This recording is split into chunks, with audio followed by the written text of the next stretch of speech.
We good? Yep.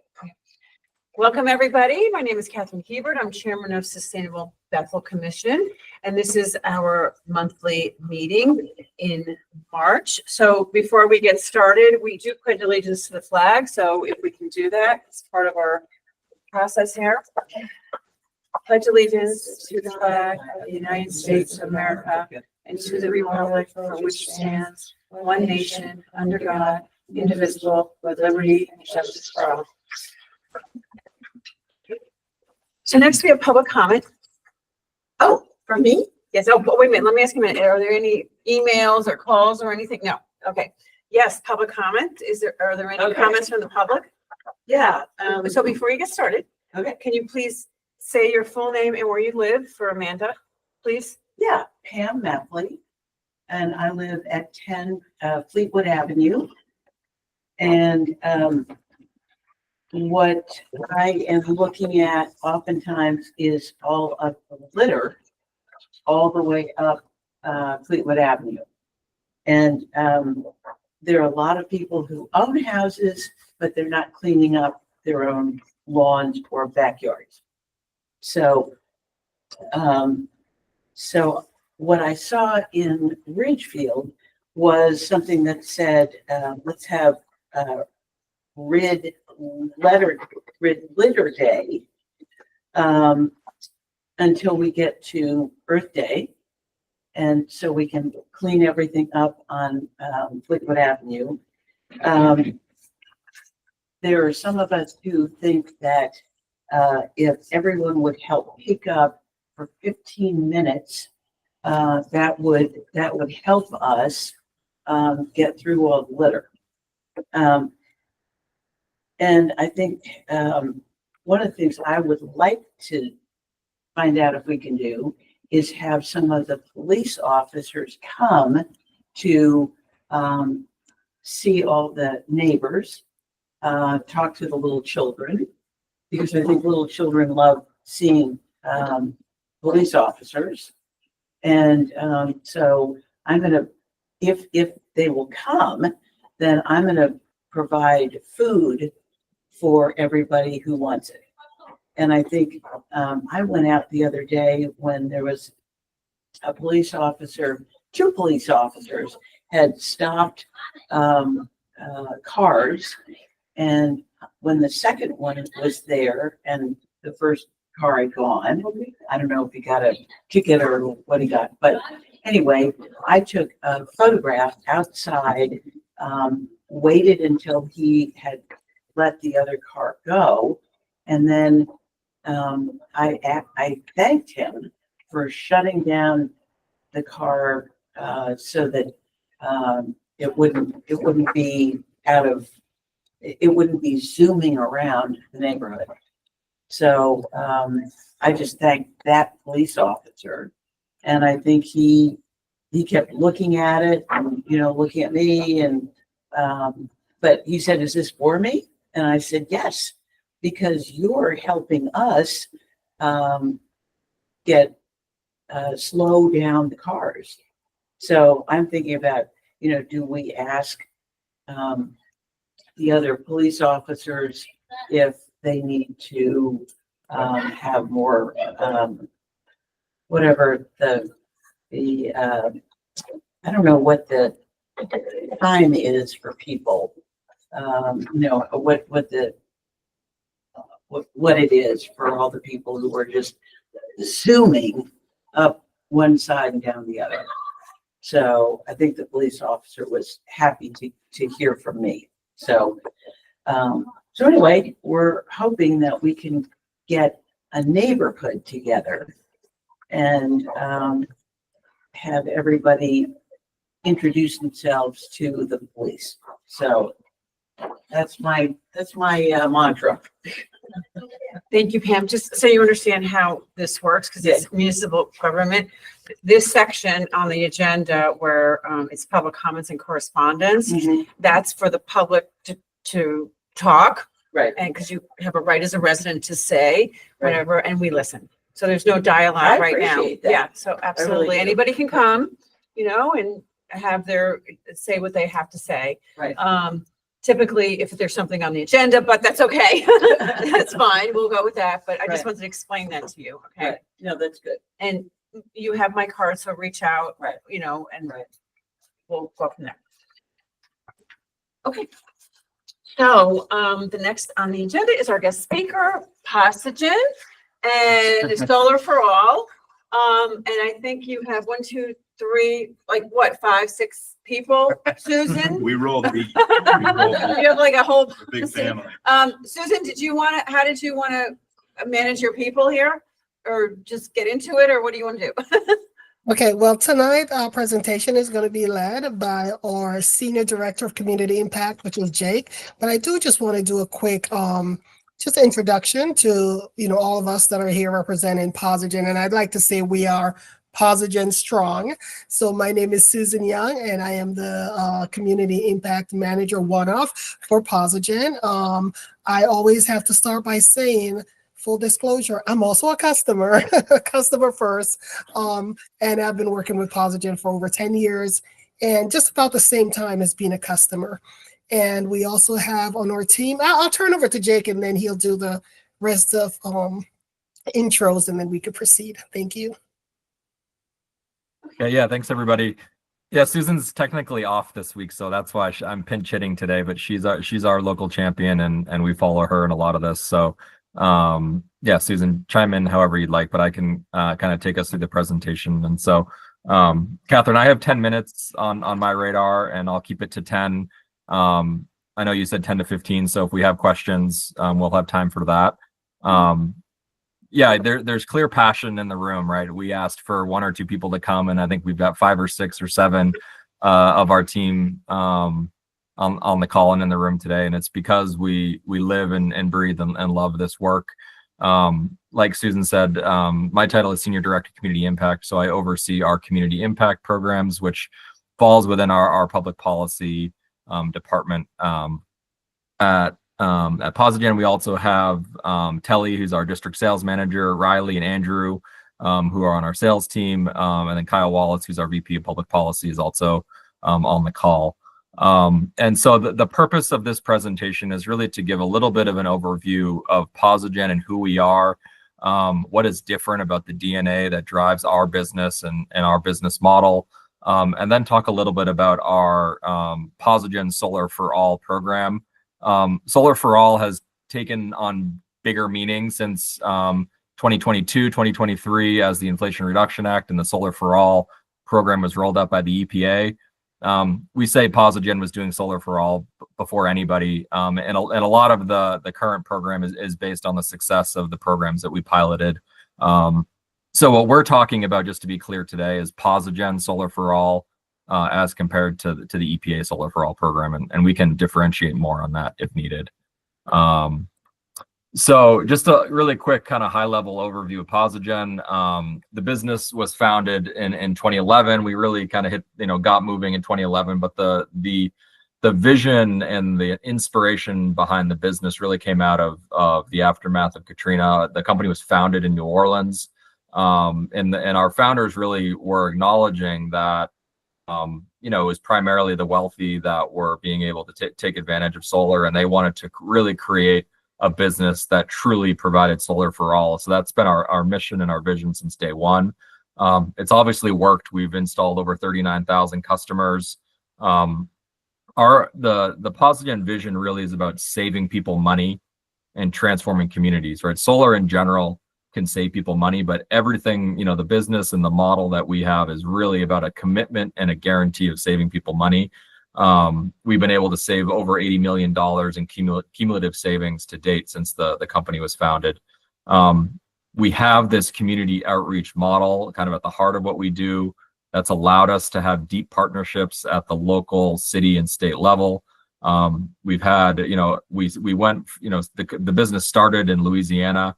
We came up to Connecticut, I believe, in 2014, 2015, I think. Through a partnership with the Connecticut Green Bank. And so we've been working with the Connecticut Green Bank since then. We have active partnerships with the Philadelphia Energy Authority, DC Green Bank, City of New Orleans, the state of Rhode Island, and many more. I'm going to come back to this a little bit later, but Susan has managed, I believe, 13 Solar for All campaigns across the state of Connecticut as well. Posigen is a public benefit corporation and a certified B Corp as well. So we have that third party verification and this rigorous test that we go through to verify our mission and the impact that we have. So that's a big part of kind of the identity and the DNA of the business. A little bit about our current footprint. Again, 39,000 customers. We started in Louisiana, moved in Connecticut, and then moved from there into Pennsylvania, New Jersey, Massachusetts, now in New Hampshire.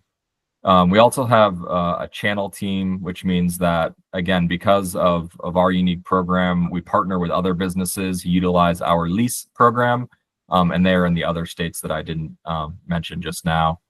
And important to note here for people, I think we have some, people who have some basic understanding of the residential solar industry. What Posigen offers is a solar lease, right? You can own your system, you can have a lease, you can have a power purchase agreement. What we're talking here is about a lease. And we do that by kind of focusing on these areas that are highlighted here. At the top of the presentation, I shared how we really know and believe that we do things differently because of our focus on savings.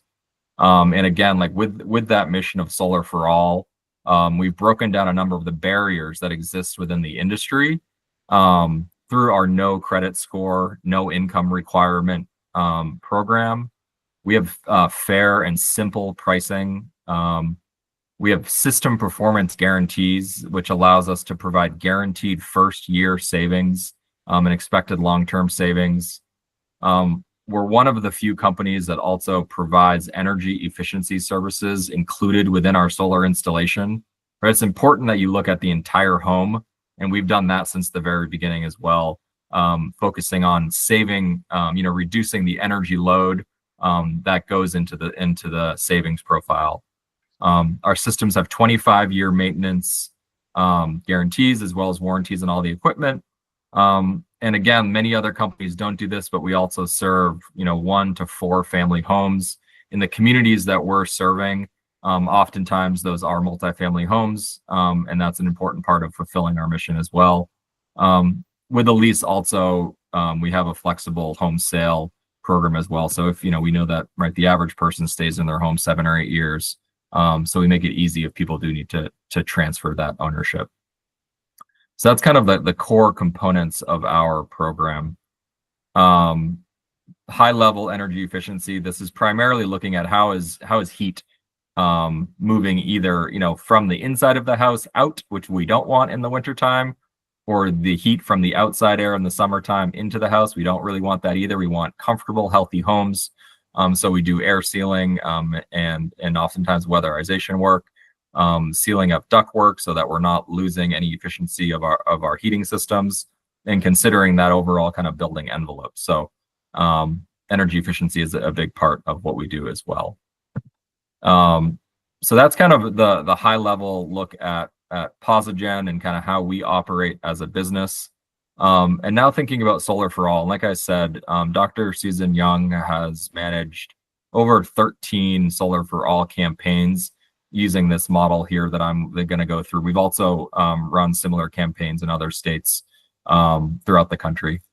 So the Solar for All campaign in this context really is about forming a community partnership to create community collaboration between a local municipality and Posigen to really focus on this shared mission of addressing high energy burdens to help people save money at home. So the Solar for All initiative, again, relies on collaboration and community-driven community outreach to successfully reach homeowners in all markets. And so we met a couple of weeks ago with Catherine and Sunny, and we talked really about how, Posigen as a B Corp, but as a for-profit business, right? And we are actively selling throughout the state. What this campaign really is about is providing focused attention on your community. And so that means we become the outreach partner to help reach specific communities and neighborhoods within your community to help you reach your goals. And so this really, the most successful campaigns that we have had have really been a collaboration where we have the tried and true principles of what a successful community outreach campaign looks like, but you ultimately know your community best. You know the Earth Day event that's coming up, where we should be and if we should be at that event, or if it's going to be door-to-door work and how we can build credibility and trust within the community. You all know that stuff better than us. And again, so we can share our expertise and experience, but really apply your local lens. And again, we've done that really successfully throughout the state of Connecticut. And so again, participation in this is really focused on increasing access for every homeowner, right? Many other companies may have a high credit score requirement or an income requirement, or maybe the home needs some upgrades. Our program also provides, has a budget that supports, some of the, whether it's, small roofing repairs or electrical upgrades or things like that, right? As we move into this 21st century of renewable energy and electrification of homes, some homes are, sitting and haven't been, their electrical systems haven't been touched in a long time. And so we support those upgrades as well. Right. And we kind of own our savings commitment through our first year savings guarantee. And again, people are seeing long-term savings, and we have a number of case studies that we can share about that as well. So kind of moving from, the campaign philosophy into kind of what does it look like? What are the nuts and bolts of what a campaign looks like? We have kind of outlined, again, this is a conversation that we can have, but these are kind of the standards that we're generally looking for in a local partnership. And again, what we know is that active participation and partnership is what leads to the highest success for all of us. So what we ask is that municipal partners attend launch, whether it's a launch event or another community event throughout the campaign. The municipality will oftentimes assign at least one representative as a point of contact for the campaign to participate in check-in calls, providing input on event ideas or other outreach campaign thoughts. Importantly, the municipality will provide a letter from the mayor or city council encouraging participation. This isn't an exclusive endorsement. This is about saying, hey, this company has a positive reputation. We have a good track record. And we recommend that people look into this Solar for All campaign. The municipality also approves the use of the logo on campaign material, again, providing trust within the community. And that logo may sit on municipal calendars, websites, social media, and other promotional channels. The municipality will participate in at least 3 community events or media events over a period of 4-ish months. There's flexibility there, but again, we're looking for participation. In the municipality, we request that you make introductions to nonprofits, churches, schools, or other organizations to support the community outreach efforts. So that's historically the way that these partnerships have worked on the municipal side. And these can all be discussed in more detail. On our end, what we're working, and again, Susan is our kind of primary leader on this. I'm supporting everybody who's on this call would be participating in this campaign. So what we're doing is implementing a campaign strategy with you to carry out a marketing and community outreach plan. We're responsible for the overall campaign administration, assessing homes, providing, responding to customer interests, scheduling appointments, contracts, installation, system guarantees, energy efficiency, everything that is 100% on us. We're responsible for tracking and reporting the campaign activities, such as leads generated, contracts signed, systems installed. We're responsible for coordinating marketing and outreach, including developing of the campaign strategy, staffing all meetings and events, creating all of the marketing materials. We collaborate with you on any townwide communication efforts to help reach residents. And we cover all the costs of staff time, community outreach efforts, and campaign materials, including flyers, lawn signs, general language, etc. So again, that's the model that continues to work for us really well. And so where we are right now, March 2025 is, Susan has an active campaign with the city of Danbury that has been going on for, very successfully for the last year, which is winding down right now. And so we are looking to confirm our next partner. Here's just a couple examples. The letter is a small but important detail. I believe that we've shared these around. We can share these via email as needed. And I think they're on our Connecticut page on our website as well in many cases. Again, what you'll see is this isn't an exclusive partnership, but more a public endorsement, and really important to the success of the campaign. Again, I talked about the last, or the, some of the campaigns that Susan has run in the past. Those are listed on the left. On the right are some of our larger, city and state campaigns. So Philadelphia Energy Authority, DC Green Bank, City of New Orleans. Susan has a long-standing relationship. We have a long-standing relationship with Sustainable CT, Connecticut Green Bank. On the bottom are our Rhode Island partnerships. We have an incredibly impactful partnership with the state of Rhode Island, Department of Commerce, Renewable Energy Fund, and the Office of Energy Resources, the Affordable Solar Access Pathways Program, providing low-cost solar for residents there. So there's my, I guess, 14 minutes. I didn't leave time. But anyway, so yeah, that's the presentation. Here's our contact info. Catherine, Sunny, Susan, we're connected, but I'd love to just take any questions if people are looking for more information.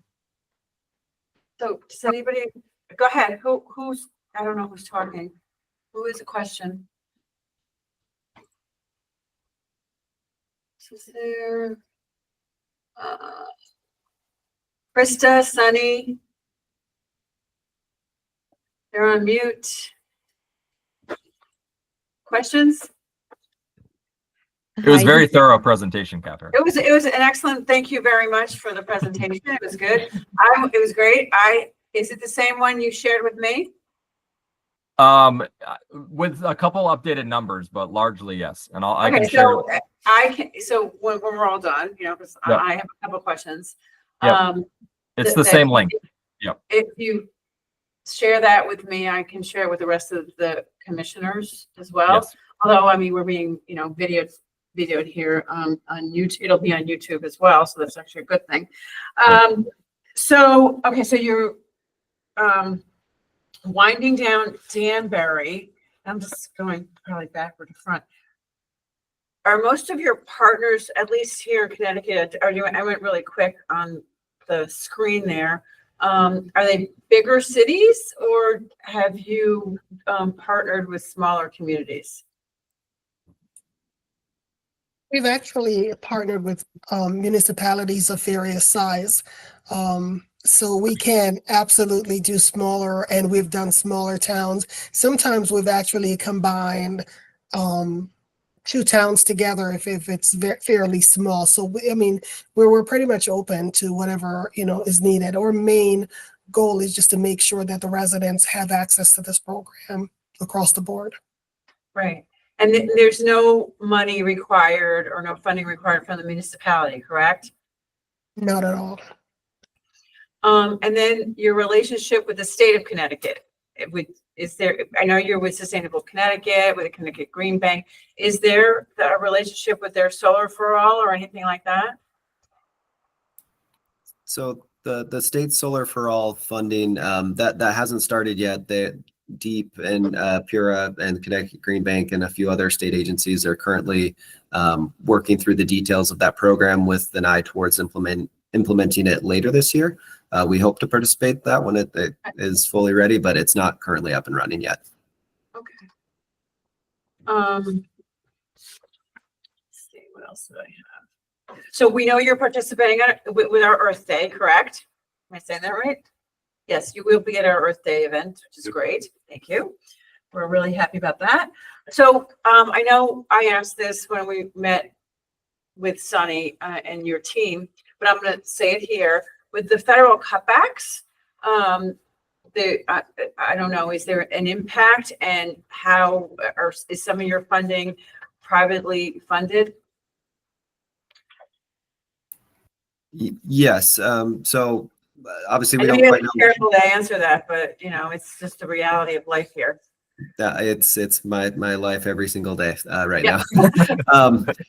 Yeah, I will say like the uncertainty at the federal level is higher than I've seen it in the last decade. So that is certainly something we're factoring in. We do think the base 30% tax credit is likely going to be okay, and that's essentially what we're primarily factoring in. Some of the additional funding and sources from the Inflation Reduction Act could be cut back or eliminated. And so we are definitely thinking about how everything works without those. And, you know, we operated before the Inflation Reduction Act. I think we intend that regardless of what happens on the federal space, like we'll find a way to make it work. And we don't anticipate any of those changes to be retroactive and apply to systems that are being installed today or in the next month or whatever before the end of this year. So my reason for asking is I mean, you've been around obviously for a while, since Katrina in New Orleans. But my reason for asking, because somebody may ask, well, with these federal cutbacks, are you going to be around, you know, or you're still going to be solvent and all that and viable? And so the answer seems to be yes. That's not going to change what your business model. Yep. Correct? Correct. Yep. Then my other question is, what is the average? I mean, and this is something, and what I like about this, what we're doing is because what I want to do is educate our residents as to an alternative to electric utilities, right? So if this is an option for people, that will help them reduce their utility costs. So what is the average? And you mentioned that savings is something that you guarantee. What is like, and maybe you can't put a number to this, and I'm kind of trying to pin you down on an average, even if it's like $1,000 a year or something, I don't know. Is there an average savings related to this, or is that like, you don't know? Sorry, I cut out for a minute. Yeah, I mean, we see average savings that are between, you know, I think between 500 and 1,000 per year. Is that safe to say, Kyle? Yes. I'm currently doing our annual report we have to provide to Pura, and it looks like it'll be in that $700 to $800 ish range on average for our customers that were installed last year for their first year. And then obviously some of our older existing customers, their savings have grown as utility rates have increased. We have a guest. We have a new guest. Yeah, this is Sunny. I wanted to ask a question. So Jake and Susan, thanks for taking the time once again. So for you to get the letter from the governments, was this part of a larger campaign, or something where besides yourself there were also other vendors who also got similar letters at the same time? How did that work? Do you mean the letters of endorsement that we Yes. share? Yes. Yeah, no, it's pretty much the same process that we've done with just about every municipality we work with. It's talking about what the campaign looks like, the roles and responsibilities, and Right. one of the requirement is to have that endorsement letter. So not necessarily we had other companies being a part of the program, but we are always open to say if there's another solar company who wanted to come alongside with a municipality, we're open to that. I think that the deterrent with that is that many other solar companies, what they do have that credit score requirement, and we do not. So they normally decline because they see that, we will be servicing just about everyone that comes along because we do not have those stringent requirements. But we're always open to working alongside other companies if they're, willing. Absolutely, we are.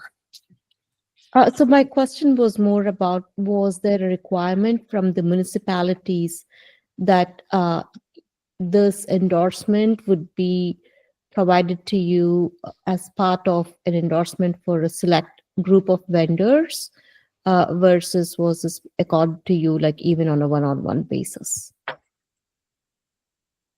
I want to make sure I'm hearing you clear. Whether it's one, so the letters that we do, the endorsement letters that we receive is after meeting with the municipality and going over the same what we've just explained now, the roles and responsibility. it does help to get that letter of endorsement because it is a partnership that we are doing in terms of working along. If that explains it. Kinda, and we can take it offline as a follow-up. I don't want to hold up the meeting, but it's basically for us to be able to then present this information to our first selectmen. I want to understand, for us, what are the parameters under which we can, support. Obviously, we do want to support solar and promote it, but again, make sure that we are doing this within the, I would say in a fair play manner, so to say. Yeah. Yeah. Understood, Sunny. Thank you. Thank you. Thanks, Susan. Any other questions from the commissioners? Krista? You always have such great questions. I'm thinking more on the actual, like, are you providing the panels themselves? Is that something that you manufacture, or you're getting that from a manufacturer? Yeah, we have partnerships with all of our equipment manufacturers. We're not manufacturing anything. What I would say about the product is that we are using all American made equipment, which is great. So no, we are the contractor and the installer.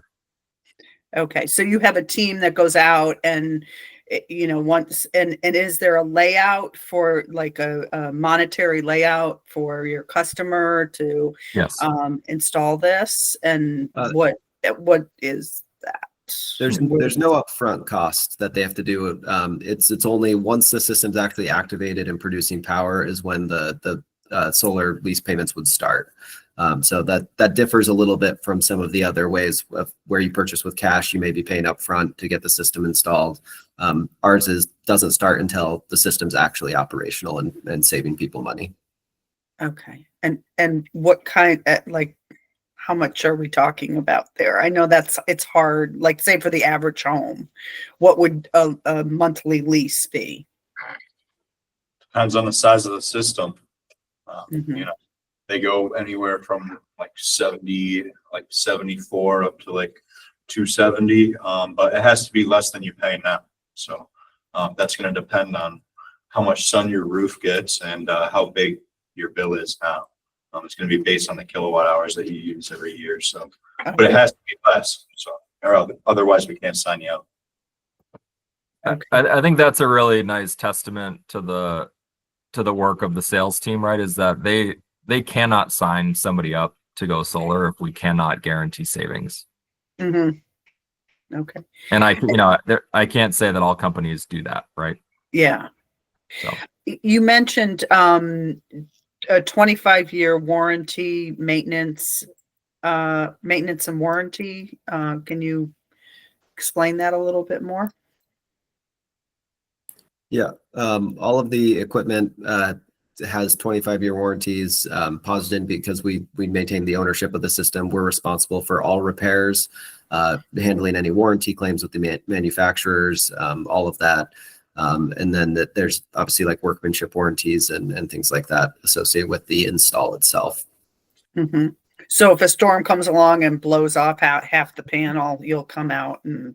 Yep, that's 100% on us, no cost to the consumer. We all the systems are insured, and so for example, like we're in Louisiana, we have hurricanes down there, and after Hurricane Ida, for example, we had to, a couple hundred systems that we had to go out and do some repairs on, or pull off so that people could have roofs fixed, things like that. So that's all on us to take care of that. Okay. And I know that technology is always improving. Do you then go back and say upgrade people's systems so they're more efficient? So it's not something we currently do. And so the key reason why is while the panels themselves are higher wattage than they were a few years ago, and they continue to increase, the cost of going back and changing that all out, because it's typically going to require not just changing the panels, but the inverter as well.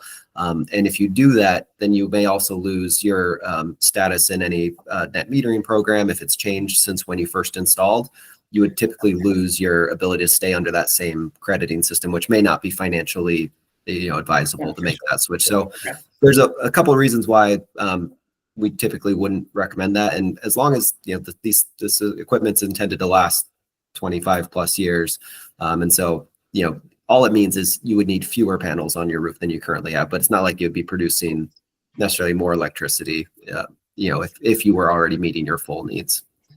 And I could chime in on that Sorry. Go ahead, Susan. Okay, I could chime in on that as well, because having the system so long for 10 years, if there's anything that needs to be upgraded or updated, because, let's say something happened to one of my panels, it's already covered. So it's not necessarily having someone going out and just upgrading, but as needed, if there's anything, because the system is owned and maintained by Posigen, I don't have to worry about any of those maintenance or anything like that, which is fantastic. Yeah, and not only that, but in the actual customer agreements, you're guaranteed a certain amount of production every single year of the contract. So you don't have to worry about, okay, in 10 years these panels aren't working because they're just old, right? And there's new technology. You still have a guaranteed amount of production out of those panels every single year.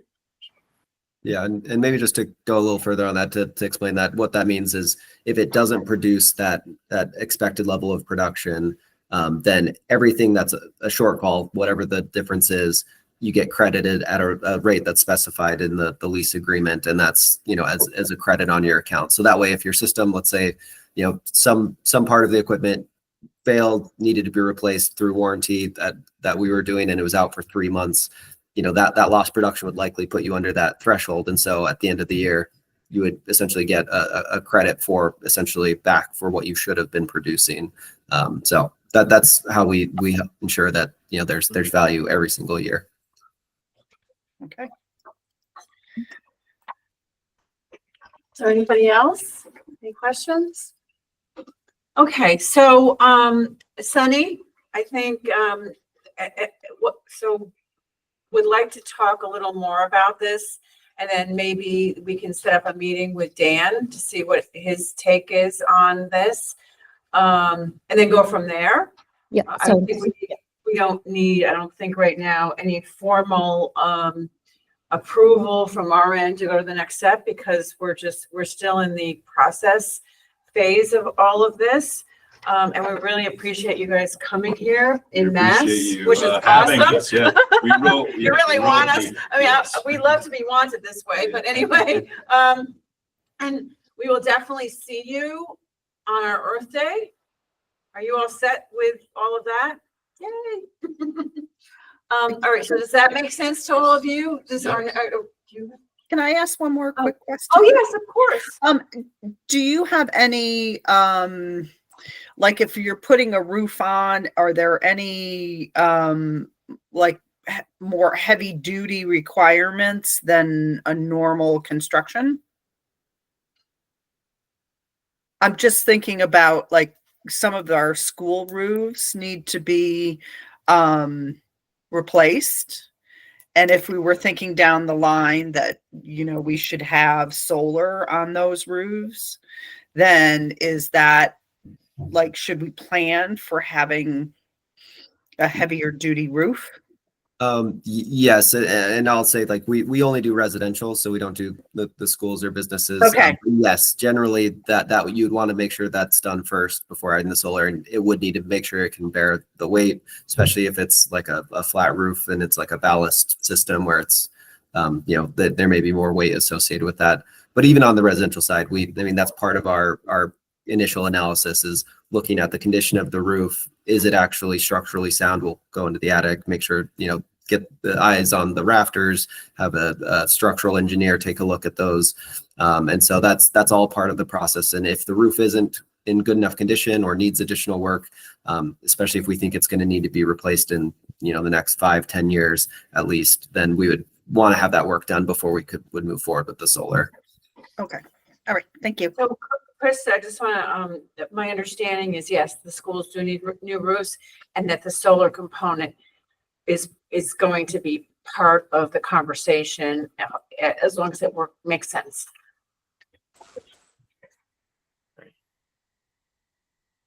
Yeah, I don't think we don't have anything else. This was really good. A lot of great information.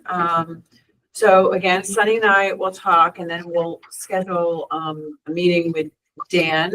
So, you know, he's looped into all of this, and then we'll take it to the next step. And then we'll see you on Earth Day. Yes. Our excited, Earth Day. yes. Yeah. Do you guys have any questions of us, or you good? Or No, thanks for having us. Oh, We absolutely. really appreciate your time. Thank you. Thank you. Thank you. We have the rest of our meeting, so you do not have to stay. All right. Thank you Yeah, very thanks much. for About an hour and a half drive. Thank you for having us. Okay, so thank Bye-bye. you very Yes, much. thanks for having us. Okay, Bye-bye. Thank you. bye. Thank you guys. We really appreciate it.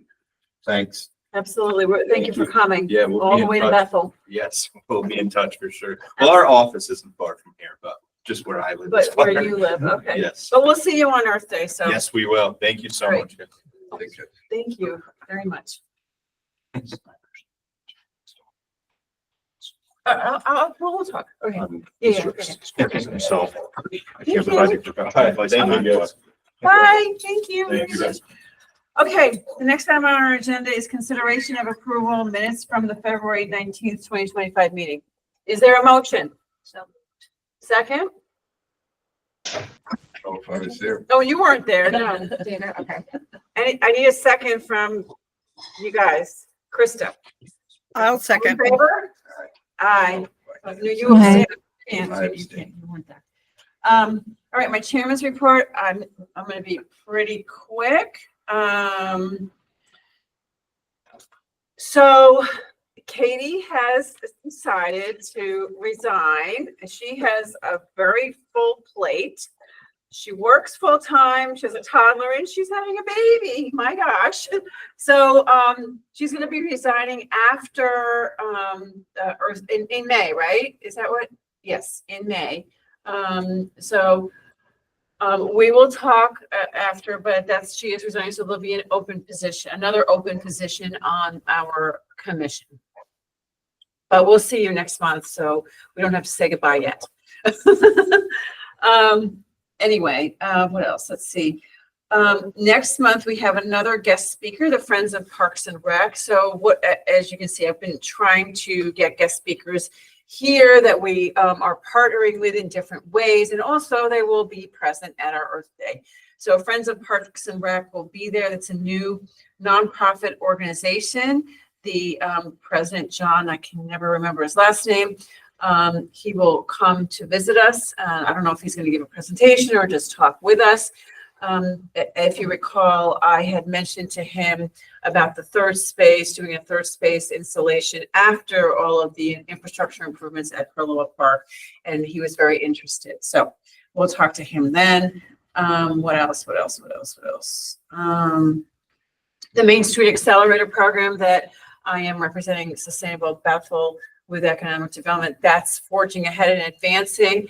It was a 6-month project between January and June, and ultimately we'll have some kind of guide that will help us to promote and highlight all of the great things that are happening in our downtown area. The sculpture installation that we know is happening, that will be unveiled on Earth Day, and that's also advancing. They have a fundraiser happening on April, I don't even know what, it's either April 1st or 2nd at Zingara's. So if you haven't seen that, just go check their website. It's, not only are they going to have an art presentation, but also they're going to have some music, a silent auction, and some food, dinner. So it's going to be really fun, a fun event. Let me just bring you up to speed on the repair cafe that we talked about. I did attend the HRA meeting last week, the Regional Recycling Task Force meeting. their committee. They have organized a regional repair cafe in the fall on September 20th from 9 to 1 at the Disabled Veterans space near the mall. Once I get flyers and more information, they're putting all of those marketing materials and everything else, and they are going to need volunteers, and all the 14 towns under HRRA obviously can participate, whether it be volunteers or people that fix things. And even if you go, if you're someone that's a fixer of some sort, it's a good opportunity from a business point of view, because if people that go, you can give out your cards, and hopefully that, it's another way to quote unquote network with the community for this. What else do I have here? Let's go down here. That's all I have. Are there any questions for my report? No? Okay, great. All right, so now we have commissioner reports. Earth Day? Okay, Earth Day is coming along. We secured 2 bands and a face painter, and we have about 30 booths signed up for the day. So Excellent. That's going great. well. Yeah. So, do you think you're going to have time to put a little mappy thing together? For The where map of booth- where the people will be. Yeah. Yeah, but I can't. I have the one from last year. I can just update, but we are still allowing people to sign up, so I don't want to do too much yet. I agree. Yeah. The reason I asked, had a meeting this morning with, Kelly and I had a meeting this morning with the senior team, and she'll give you a whole, an update on that. But I invited them to participate. The senior center in Earth Day is another way to engage, like awareness. So you saw the email. So hopefully that works out, because I thought that would be a great opportunity for them. And they asked about that, and I said, I think so, but otherwise there's plenty of space on the green, So, Krista, you have a question? Yeah, what's the deadline? We don't really have one. We've always just, it might change in the future, but I've always just accepted up until the day. Okay, I'm trying to get the Historical Society. Oh, that'd be great. With Libby Yeah. Kellogg. She was on the Conservation Commission, and I'm trying to get more information about that. So hopefully they'll have something to offer the community, I hope so. That'd be awesome. I was going to say, so I just slipped right out of my brain. Hopefully, I don't want to say it's a senior moment. No, that would be really bad. Something about it, but it was a good thing. Oh my gosh. Oh, yes, this is actually kind of important. We do need as many as commissioners there to volunteer if you're around, not only to help, because obviously that's what part of it, but also representing Sustainable Bethel. So we really would like all of you to be there. It's on Is this the 20th of 26th of April. Yep. So as many of you that can be there, please, we do need that. Our representation there at our table, and also walking around, introducing, etc. Sorry, 6th or 26th? The 26th of April is a Saturday. Okay. Yeah. 6th or 6th? 2/6. Oh, okay, then I can. What? Yeah. You said the 6th. No, I that's why said 26. Here's the 2. Okay, you can. My senior. You can moment. have a senior moment. So yes, the 26th, because I think Earth Day is a week before, but that's like right. Everybody's going to do that, and then they say Yeah, it's a Tuesday. Easter is like whatever. No, It's a Tuesday. it's just, and plus the weather probably will be a whole lot better at the end of April. Yeah. So that's great. And the other thing that Katie, I did talk to Dan briefly about all of this, but also that since we'll have microphones and speakers there on the gazebo, at some point, I don't know what time makes sense. Maybe it's 12:30, maybe it's 1 o'clock. He can welcome everybody. We can kind of fit him in there in some way. I think that's it for me. I don't know, Katie, is there anything else that you need from everybody, or things are moving along okay? They're moving along all right. Yeah. I'm hoping to get some Facebook posts scheduled regularly leading up to the event and try to get some anticipation going for it. Yeah. And yeah, tell all your friends, please. Okay, great. Thank you. Does Kelly have a question for me? Kelly, do you have something? Hey, good to see you all. Yeah, I just wondered with Earth Day, unfortunately, I won't be able to be there. Katie, thanks for all your hard work again this year. I wondered if, I know Newtown has a really big Earth Day. Were we able to change the day, or are we falling on the same day as Newtown again? It's on the same day because Easter's the weekend before there, and We're limited. Sunday didn't really work as well. So No worries. it's Newtown, and I think Norwalk also does the 26th. Yeah, Norwalk's the 26th too. Yep. You're right. It's a specific date, so it's kind of hard to fit it in, but good. Yeah. That's it. Oh, we'll get a good crowd. Yeah, for Okay. sure. Our community there, right? Newtown's our own community. We'll have our own. Yeah, or the people can just bounce around. Okay, is there anything It else? was well attended last year. It was very well attended. Yeah. I'll be at the garden club table, but I can move back and forth. Yeah, you can bounce back. We'll put you right near us. So you can go back and forth and we can, say hi And to which each other. t-shirt should I wear? We have to decide that one. Oh my. Well, you know what, to St. Bethel, because we are the umbrella to all of this. Actually, I think the garden club has aprons. I should see if I can get an apron. Oh, there you So I go. can have an apron for the garden club. Okay. Is there anything else on Earth Day? No? Okay.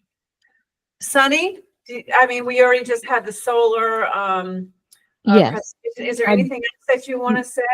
No, I don't have anything more, Captain. Anybody else related to the solar, what we're doing, trying to do? Okay. All right, so I don't know if you have anything related to the WestCon student collaboration that you and Gabby are working on? So Gabby, Krista, and I met last week, and we updated the outline to better suit what the instructor had asked for. We want to meet with the instructor. Gabby's reaching out to her just to make sure we're still on the right track, and so we can finalize the outline for our potential students. It's great. Awesome. Krista, do you have anything else on that? Yeah, Dana, can you send me, for some reason, the document I had didn't save the notes that you had. And then, you had typed some notes when we were having our meeting. That's strange. So it's a Google Doc. Yeah, so I don't know if it's a link you need to send me or whatever. And the other thing is, I'm not sure if the format, if you change the format at all, but there's sort of a set like scientific format that you use. The words are all there. They just maybe need to be moved around a little bit. I will send you that link and we can get Okay. And I'll just move the words around and then you can see what you think. Okay. Great. Anybody else? Oh, Krista, do you have access to the Sustainable Bethel Google Drive? I don't think so. I'll give you access to that. Okay. That might be why you can't see. Yeah, that's how. Yeah. That could be it. All these little administrative things trying to keep Yeah, up. right. I will make sure you have access to the Google Drive. I'm putting Google Drive Krista on here, so it's big letters. Okay, I'll take care of that. Thanks for the reminder, Dana. Yeah, so hopefully that should give you access. And if it doesn't, let me know and I can try. Okay. Okay. Oh, and I went down to, I went on the website to the GIS maps are all there. And so you can click on things and see for certain parcels, you can see who owns it. And then there's a little box over on the side and it says how big the parcel is. And it has some other historical information in it. So I think, we had discussed how the student was going to determine which parcels and things to concentrate on. And I think that GIS map that is available on the town website will do the trick. And then I went in and talked to Lisa, the town clerk, and she said you can dive a little. They have to come into the town clerk's office, but you can dive deeper into some of those parcels. Great. Okay. Anything else? No? Okay. Thank you, both of you. Okay, Kelly, you're up. The senior homelessness. Yep. So I was just making a note about GIS because I'm amazed by the technology. And as we're talking about senior homelessness, I have a question. I'll be looking at the maps. I didn't realize it, but for demographics of our town, that's one of the things that has come up. So Catherine and I met with our two amazing senior advocates in our town, Megan, who is the director of social services, and Lisa Plum, who is runs the senior center, and has another position. I forget the organization. Catherine, if you know it, please speak up. The Commission on Aging, I believe. Is that it? Yep. Okay. Probably. Yeah, there you go. Just, that small little organization. They're doing great work. I mean, they're super dedicated. And while we were hoping, and I do believe, did a great job connecting with them and putting some dots together regarding not necessarily, how do we, support seniors that are homeless, right? Whereas the numbers are quite small. It was more to work on the prevention side. So while we spoke about a campaign on how to do that, number one, which would be identifying who those seniors are, where they are. Number two, outreach. How do we get in front of them with, numerous resources that already exist, whether it's at the town level, the state level, or at the federal level. But we were reminded this morning that they're doing a great job. So while we, have been brainstorming about how we can achieve those three areas of identifying that demographic and doing outreach to try to get in front of them, basically the gap and the issue is that they find out about these folks when it's too late. i.e. 48 hours we have to put somebody in, in another location. And like I said, while the numbers might be low, for example, over the summer, there was 4, but there hasn't been anything since. But that's just a small component of it, while there's lots of other resources in town, whether it's through the senior center and they're working on a campaign, which I love this idea, and I wanted to introduce it to everybody, right? They're working on a campaign to combat loneliness, which is a major, major issue amongst this demographic. And that can take all kinds of turns, but I'm just really proud of our town to be stepping in front of that and saying, hey, we're going to do something about it. And, Christy, talking about the garden, club. I mean, I think there's lots of different dots that can be connected here, not only for that loneliness campaign, right? And the variety of, programs that we can connect, i.e. we were talking with the Friends of the Library, that, component in that area. For me, I'll be working on them with a pet project. But going back to the homelessness, or the aspect of the prevention of homelessness, we just kind of talked around and, some ideas. So we were able to spend many, many months, but we were able to reconnect this morning and just kind of tie it up again, to be a resource, to try to help them connect the dots, be a resource for them. And for me in particular, who does nonprofit, strategy work, it was just putting together a campaign and assuring them that they have allies with us here at the commission, but how do we identify what those gaps are? Like, for example, one of the things that came up was a sustainable Sorry, Catherine, you used a great word. Basically to make sure it continues, a continuous Succession planning.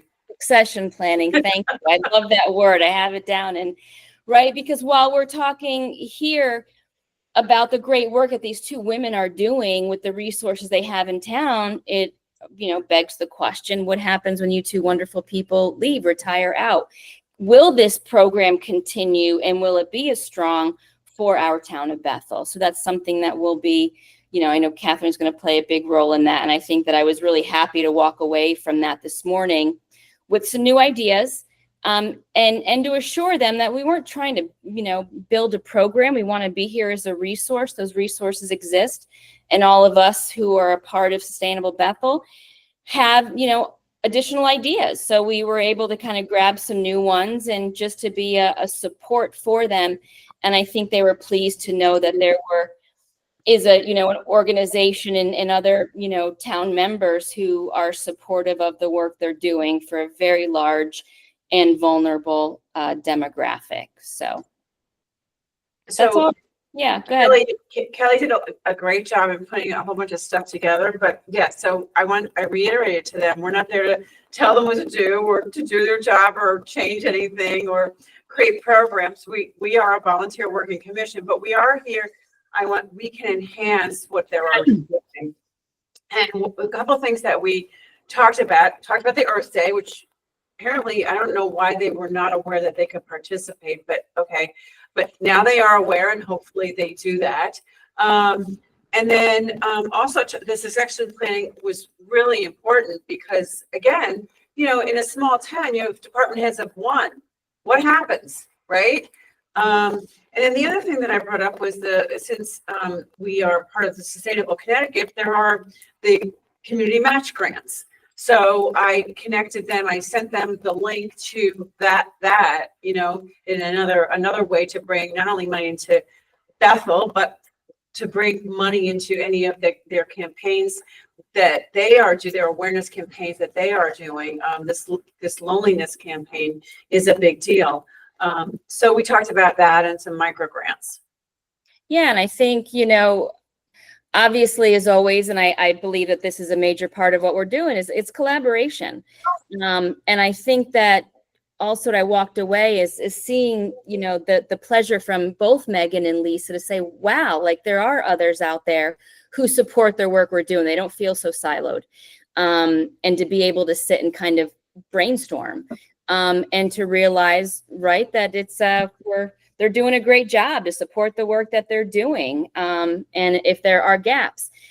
That said, I think for all of us to keep in mind that that's a demographic that we can involve in a lot of the work we're doing, just Earth Day, right? We mentioned the Garden Club or the Friends of the Library or, those at work. I know Gabrielle, is involved with the food pantry, just keeping that in the back of our minds always.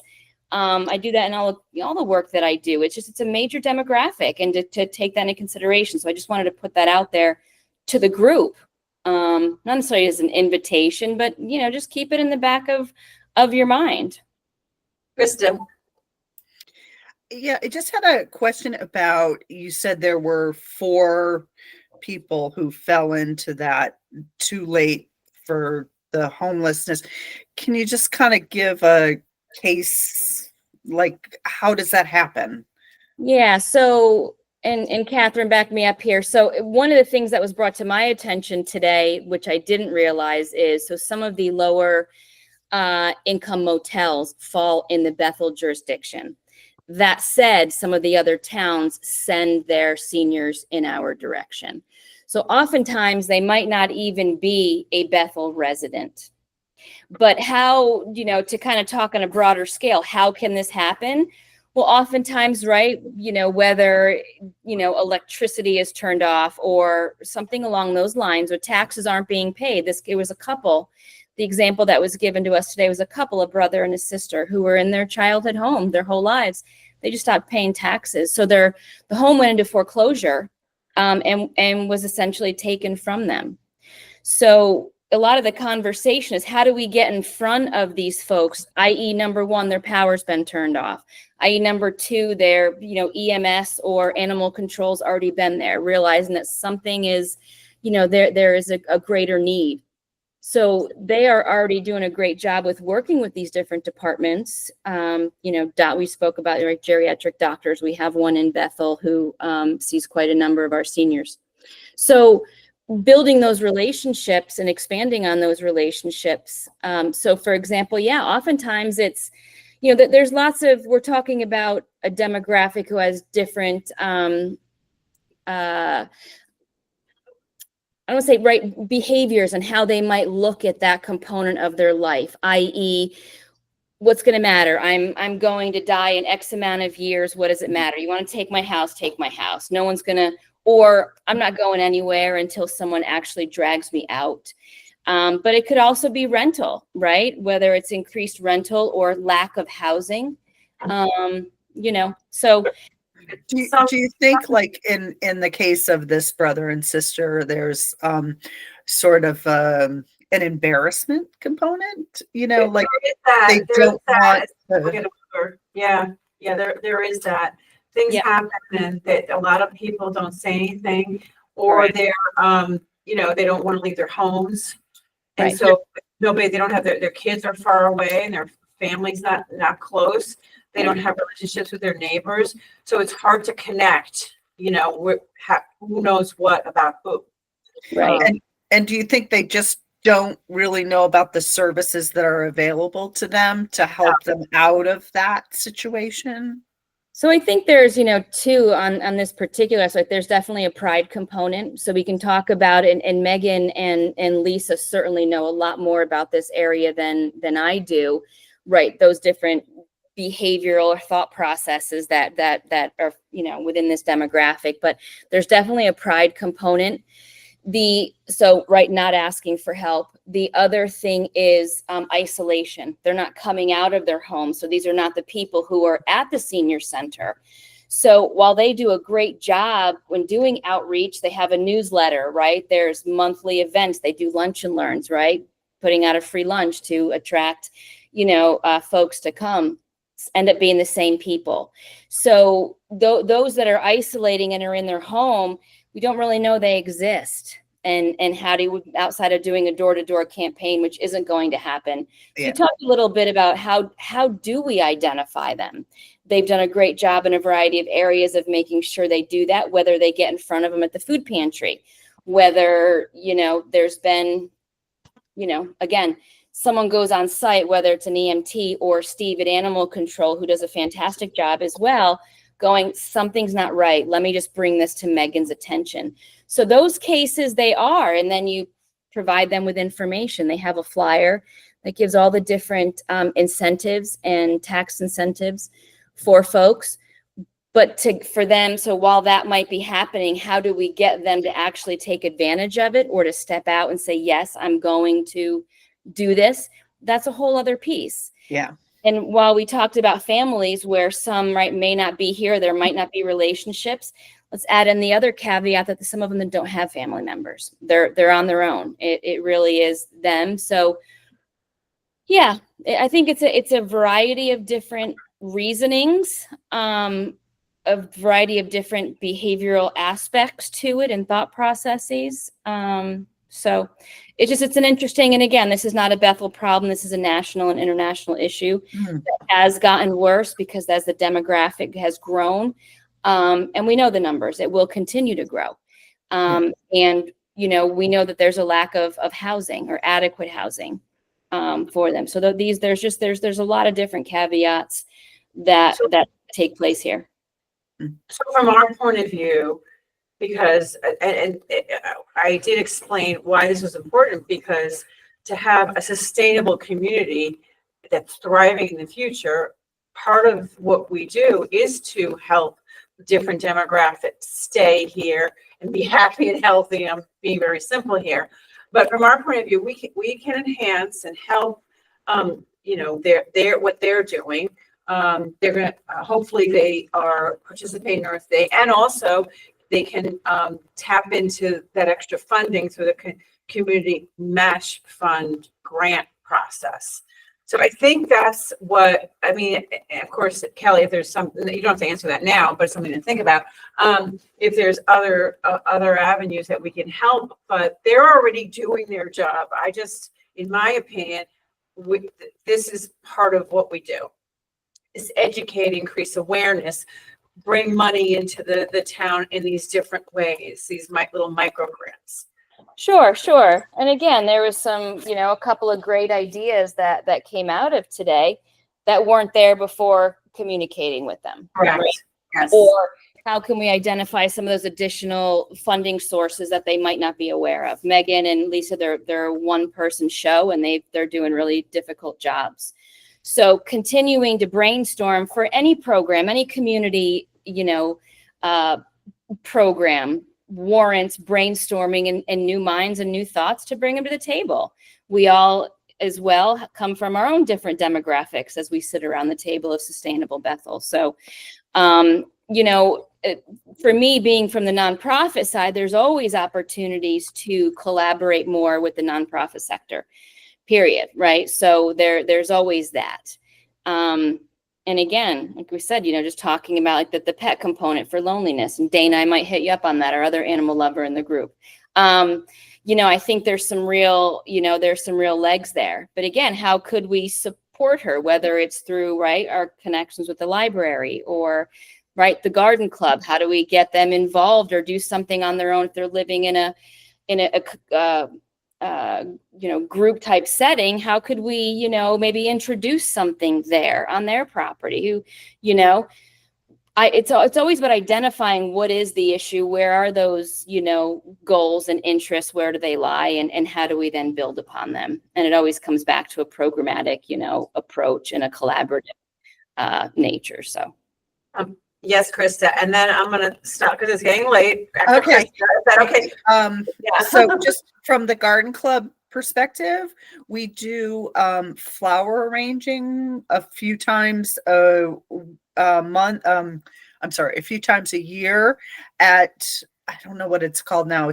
I always think of it as Bishop Curtis because that's what it was. Yeah. So and so we go in there and and the ladies they're so fun because they're chatty and and it's a lot of fun.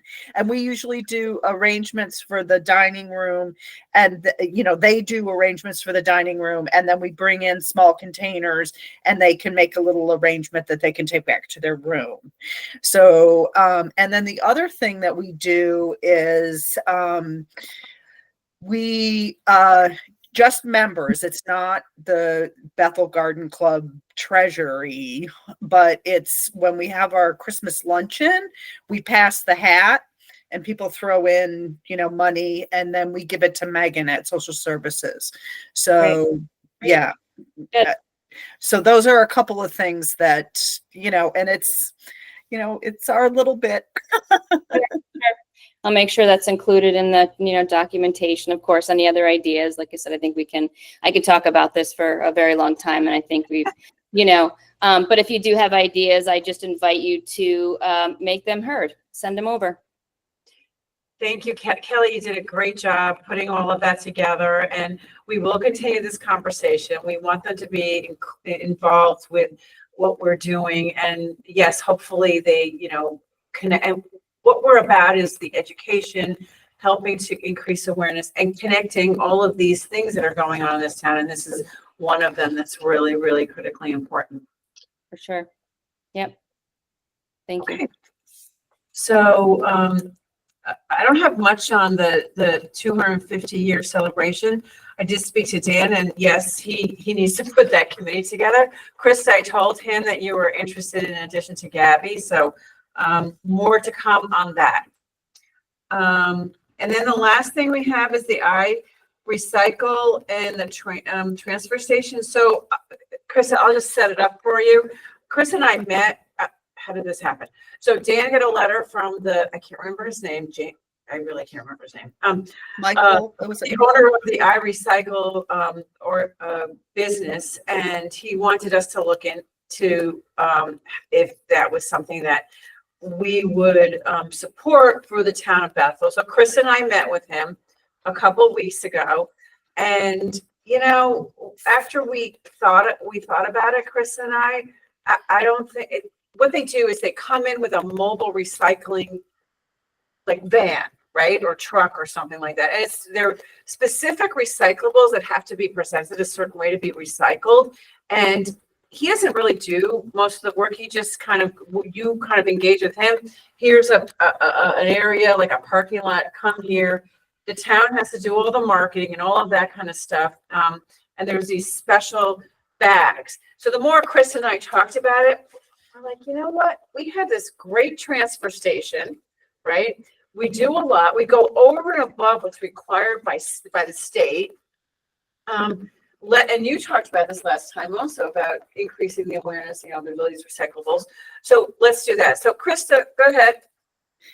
Oh, well, we just thought for Earth Day, it would be nice to promote the transfer station and try and get some more residents to take advantage of recycling at the transfer station. And I did go into, again, I came in with my list of questions for Lisa, and they looked up how many, it's only like 6% of the residents of Bethel that have a sticker for the transfer station. So that's not, it's not really a lot. So, and I don't know if people realize that they can recycle mixed paper, you can bring your glass there, you can bring metal, you can bring all sorts of things. And they take an amazing amount, and then the composting thing as well. And I did a little research on just recycling and like, where does our garbage go? Because I think a lot of people think, okay, I recycle, so what the hell happens to it?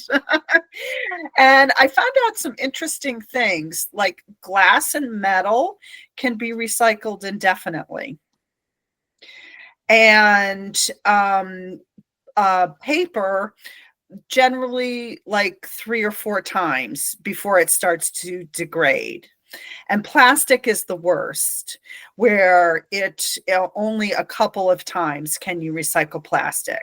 And the biggest problem with plastic is kind of what this guy Mike was intimating, was that there are a lot of different kinds of plastic, and they all have different characteristics and are used in a recycling way in different ways.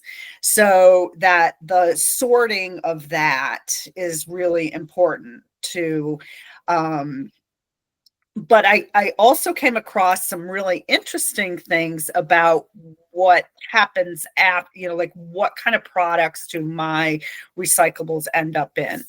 And I bought this really cool toy for my, what do I call him? My grand dog.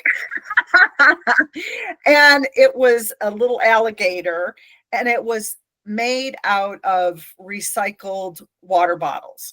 And this little thing before I sent it, I took a picture of it in case we want to use it as a thing for Earth Day. And it took 9 water bottles out of the system to recycle this. And then you can take this, like once the dog chews it up into bits and pieces, you can throw it in the recycling again, and it can be recycled again.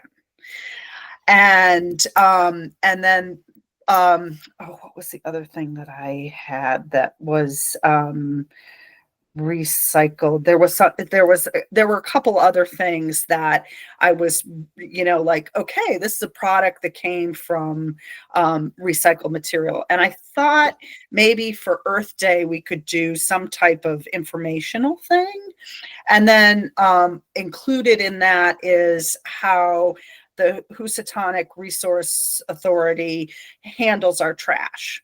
So people kind of know, like, what happens to our trash, like it gets incinerated, or like recycling comes in, how does that get processed? And, myself, I find that interesting because we sort of put it out on the curb or we throw it into the bin, and then what happens? And why is it important?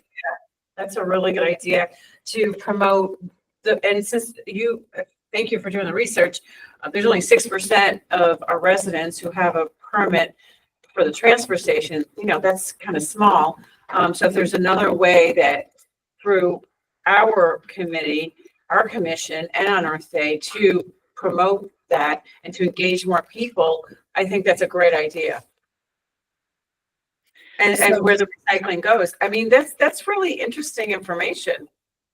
So Dana, I was hoping that I could enlist you to help me. Like if I sort of put together some facts and things like that, maybe you can help me organize them into a way to sort of show them off, At the table. Yeah.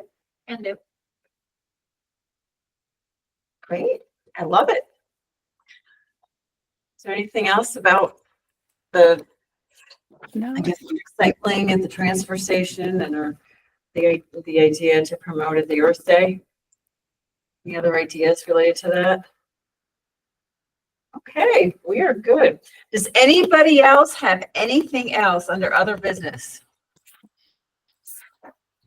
No. No, I was going to just raise one quick thing about, and I don't know if you guys have already done this, right? But the transfer station, there's all those, obviously it's so attractive when you go in there. I love it as well.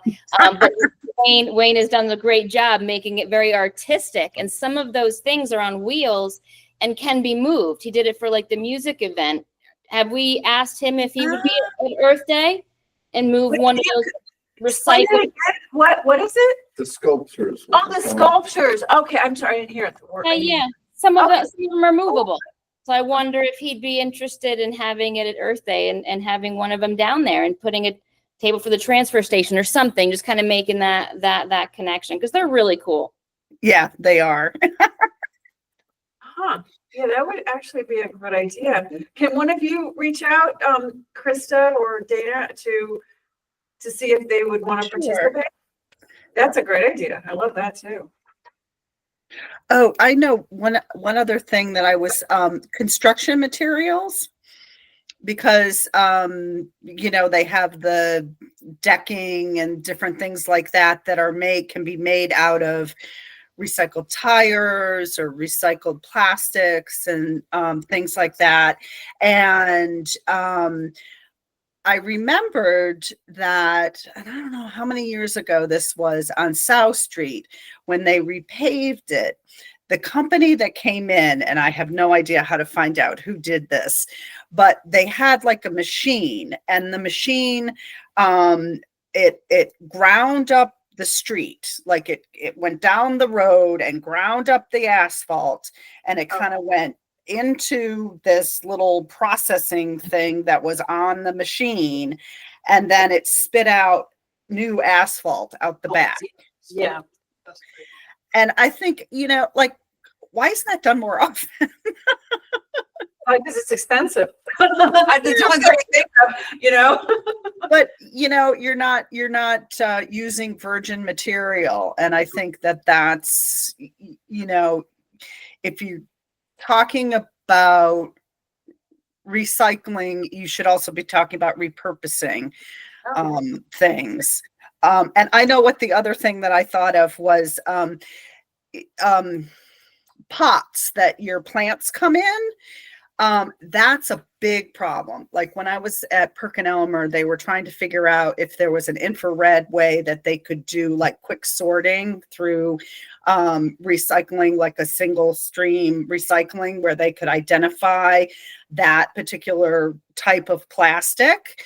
And I saw that Proven Winners, it's a large nursery that provides plants. You can get them at Hollandia and Agway at all different places.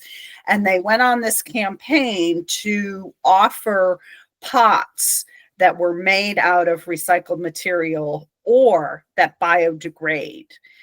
And so like it feels like plastic, but it has a starch component in it, so that when it goes into the landfill, that it actually breaks down, because most plastic will be there longer than we'll be alive. So. Oh, all right. So I hear, thank you, everybody. This was a really good meeting.